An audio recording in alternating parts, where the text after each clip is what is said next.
Every human being has about 20,000 pairs of genes. Genes code for proteins, which are the building blocks for everything in our body.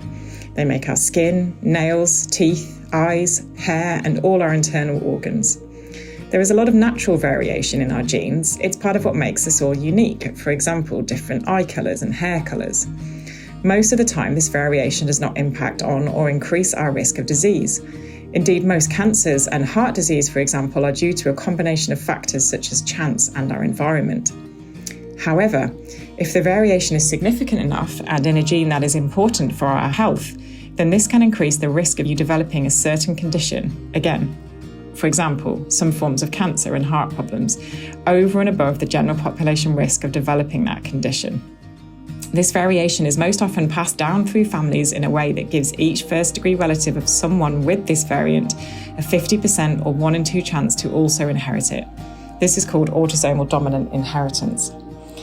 It is estimated that 5% of cancers are linked to inherited variation within our genes, although we don't fully understand all the genes and types of variation yet that may be linked to cancer and other health conditions.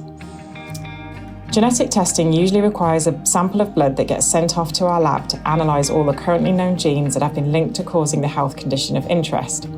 Randox Health uses next-generation sequencing to detect variation within your genetic code that could be significant enough to alter or inhibit the production of normal proteins, thereby stopping that gene from working properly, which then results in an increased risk for you of developing the particular health condition. There are 3 different possible results you can get from genetic testing. Essentially, yes, no, or maybe.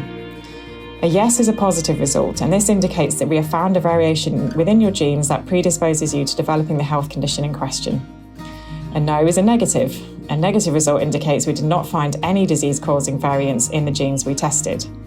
This does not completely rule out a genetic predisposition in you or your family usually, as we don't currently know all the genes linked to most health conditions. Maybe. A maybe is an uncertain result. This indicates a variation in your genes has been found, however, it's unclear if it is significant enough to increase your risk of disease or not. Our laboratory will do its best to try and work this out, but if we can't, we would recommend you ask for an update on this every 3 to 5 years, as our knowledge is always improving. Regardless of the result, we can provide information and advice on how best to manage your risk and what to tell your family if appropriate. So what are the benefits of genetic testing?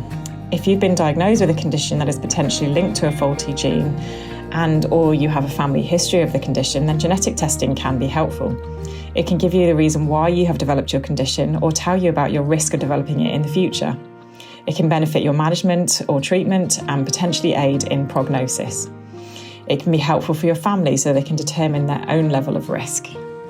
And many people find that knowledge is power. However, there can be limitations for genetic testing as well. A genetic test cannot accurately predict the future. So knowing you have a disease-causing change in BRCA1, for example, does not definitely mean you will develop breast cancer, although it does increase your risk. We don't know all the genes that are associated with certain conditions yet, and so we cannot test for them all. Because of this, a negative result is really more uninformative and based only on our current level of knowledge and technology at the time of testing. The more genes you test, the more chance you have of uncertain findings. So, for example, changes in genes that don't actually mean anything for that person. And genetic test results can invoke strong feelings for some people and their families. For example, anger, guilt, or sadness. So it's important to consider how you might deal with your results and how you might discuss them with your family before going ahead. If you would like more information or to discuss any aspect of this in more detail, you can talk to one of our qualified genetic counsellors before proceeding.